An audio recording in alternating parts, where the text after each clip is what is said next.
what is sleepwalking?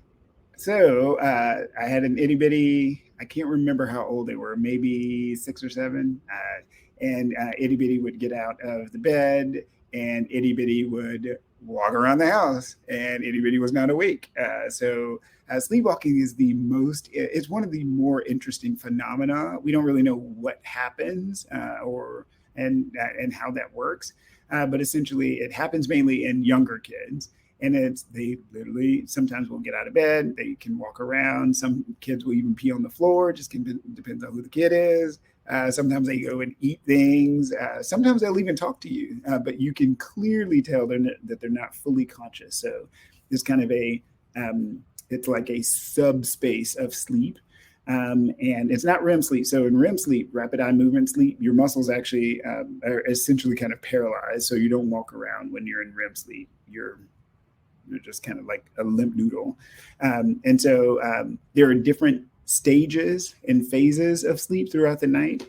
And if I was a sleep specialist, I would totally tell you what phase that sleepwalking tends to occur in, but I ain't that kind of doctor, y'all. So, and in my line of work, it's kind of irrelevant.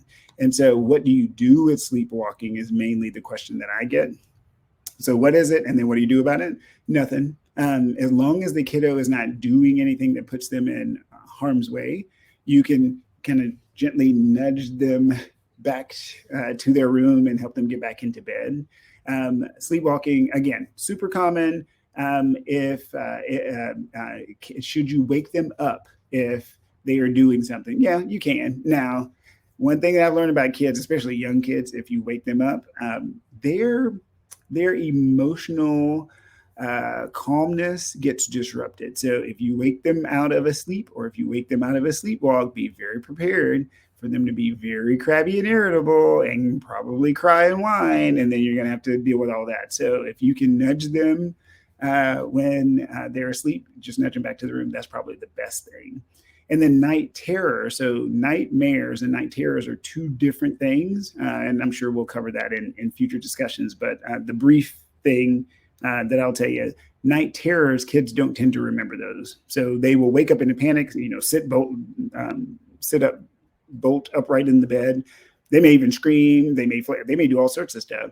But then they'll fall back asleep. And then the next morning you're like, did you know what you did? And they're like, what are you talking about? I have no recollection whatsoever of anything you're talking about and why you bring this up, right? Whereas with nightmares, those are remembered, because nightmares are essentially dreams that the kids can remember.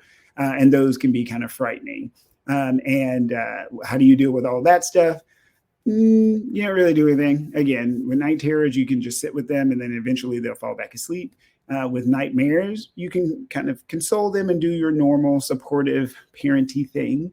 The thing with nightmares and dreams, it's so hard to interpret, y'all. Like, it's so hard. I don't even try. And I say that broadly and widely because if you're not careful, that dream interpretation will get you into trouble, actually. So be very thoughtful and kind of meticulous in not really doing that. So instead, just leave them be, and most times they're going to be perfectly fine. So sleepwalking is fine. Make sure they're not going to hurt themselves.